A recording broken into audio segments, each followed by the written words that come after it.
Busy weekend in the NFL with some unlikely heroes popping up all over the place here. It's been a year that's felt like it's had as much parity as any recent history in the NFL. So for more on that, as we try and provide some context here and talk about some big performers, let's welcome in our next guest. Phil Simms, kind enough to join us. Two-time Super Bowl champion quarterback, part of Simms Complete.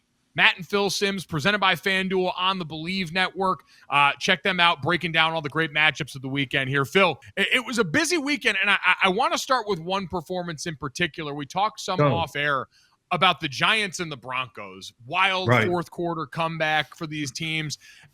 For you and this Broncos team, did we learn something new about Bo Nix in the process of the way he won this game relative to what we've seen so far in his career? Well, I'll just say this. I didn't learn anything because I believed in all the stuff that we see him do. I didn't like him in coming out of Oregon. I loved him. I mean, people say, well, he's a little undersized. His arm is not strong. Are you looking at the same person I'm looking at? I mean, I think he looks big. I know he's 6'2", but he looks bigger than that. The damn guy can run. That was undervalued when he came out. And then I always love this. Well, he doesn't have a very strong arm. I don't know what to say to that either. That is totally false, and I think you see it every single game. Sean Payton calls a lot of shots down the field, and Bo Nix likes throwing them. So, look, he is a mobile quarterback, and they run him in different ways. They run him just to get him outside the pocket because that's where he's really dangerous throwing the football too, because they have a ton of plays where they're sending people deep looking for big plays. So how about the other side? How about the Giants up 26-8 with 10 minutes to go in the game? Unexpected, I'm sure we all didn't expect this, but then they lose. Do you look at the positive of them being up or the negative of bad teams find a way to lose? Well, I think that the Giants, the one thing they do have, I heard y'all talking a little earlier, but they got difference makers. Jackson Dart's a difference maker right now. The offensive line has gotten much better protecting the quarterback. And then the defense has got to come through in big moments too. We always talk about the offense, they need to do this and that. Well, the defense is allowed to still sack the quarterback or get pressure on him in these obvious situations. And I don't think, they did not do a very good. In fact, it was really, really bad. When it came down to it late in the game, the defense could do nothing against the offense of Sean Payton and Bo Nix. What do you think of the tush push? I'm tired of it. Oh my God, I'm tired of it. I'm just tired of hearing about it, talking about it. I never thought this because I know they've done a great job doing it. Nobody really has even got close to perfecting what they do.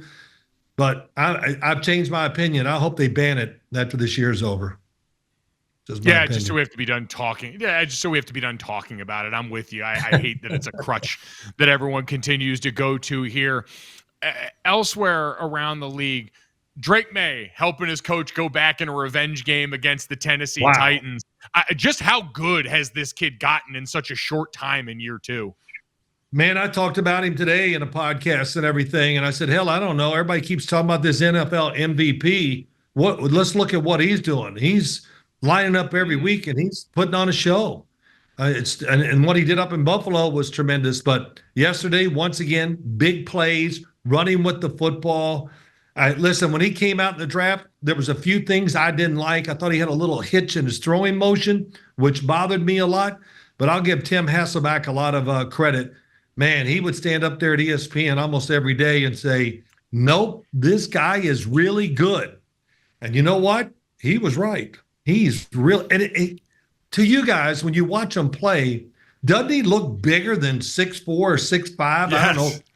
Man, he's a giant. And the other thing, he moves well, but his downfield accuracy on big throws, it's like a 30-yarder to him would be like most quarterbacks in the NFL, would be like a 20-yarder. I mean, he's got an elite arm. Tall, big, everything like that. And he's mobile enough where you got to worry about that too when you play them. And Mike Vrabel, hey, good for him. They didn't want him. I don't know why. They bring in a new guy, and 2 years later, here we are. So you got to be careful when you fire these coaches. So you never had to deal with this. Your entire 14-year career was with the Giants. But high draft picks. You were seventh overall. Baker Mayfield was number 1. Sam Darnold was number 3. Daniel Jones was number 6. Baker and Sam are on their 4th team, but doing well. And Daniel Jones is legging it up after going from the Giants to the Colts. Why is there greener grass here for these guys? Well, Sam Darnold too. He wasn't good enough. What's he on, his 3rd team or 4th or whatever? 4th. Well, there you go. Well, listen, they all have the same quality. They all have really good talent. I mean, really good throwing, hit the guy when he's open, all that. And now they got the choice. I mean, the chance. They moved to teams that actually protect them.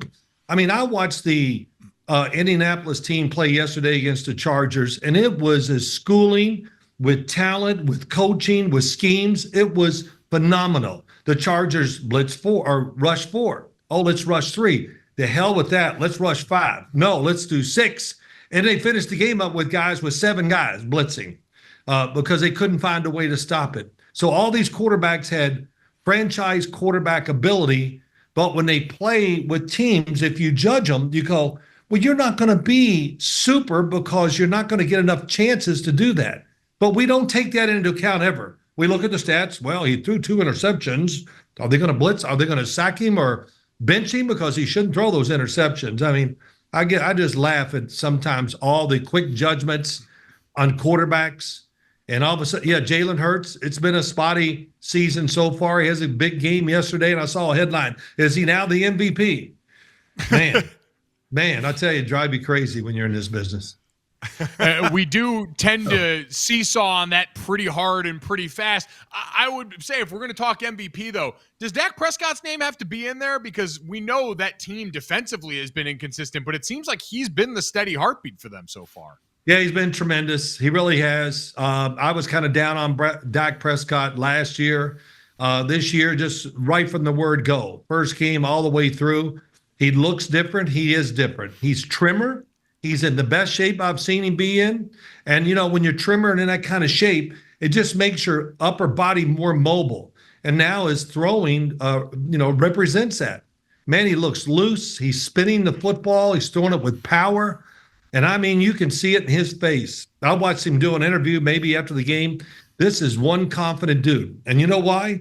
Because he sees it, believes it, and he can put it where he wants it. And that's when you become a great decision maker, because you know you're not going to lose control of the football. And I don't know if I've seen one throw where I go, wow, he lost control of that. So he's playing awesome, no doubt. While Kansas City is now 4-3, they look like they're rounding out back into their form. We were talking about this off air before you came on, all of us. Do you like the league better when there's parity, or do you like having kind of that dominant team? Oh, hell no. I want to see them all every week be turmoil. I mean, come on. Come on, Mike, you play. Well, you guys know it's just that every game you just don't really have a great feeling on who's going to win. I mean, some like Kansas City against the Las Vegas Raiders. Yeah, I think everybody was going to pick Kansas City. But just the fact that you have to be somewhat at your best to win a lot of these games. And I do like the parity about it. And I know some people don't, but me, I just like now when you have parity, we see the big time players. Can they come through? Can the coaches manage the game? Oh, man, I'd like to get into that one. Whoever manages this game. Do you think Sean Payton managed that game pretty well yesterday against the Giants? I mean, man, he's a damn master. Yeah, it seemed like every week played the Jets. He got him through that. The Eagles got him through. So Sean Payton, he's at his best the more pressure you put on him.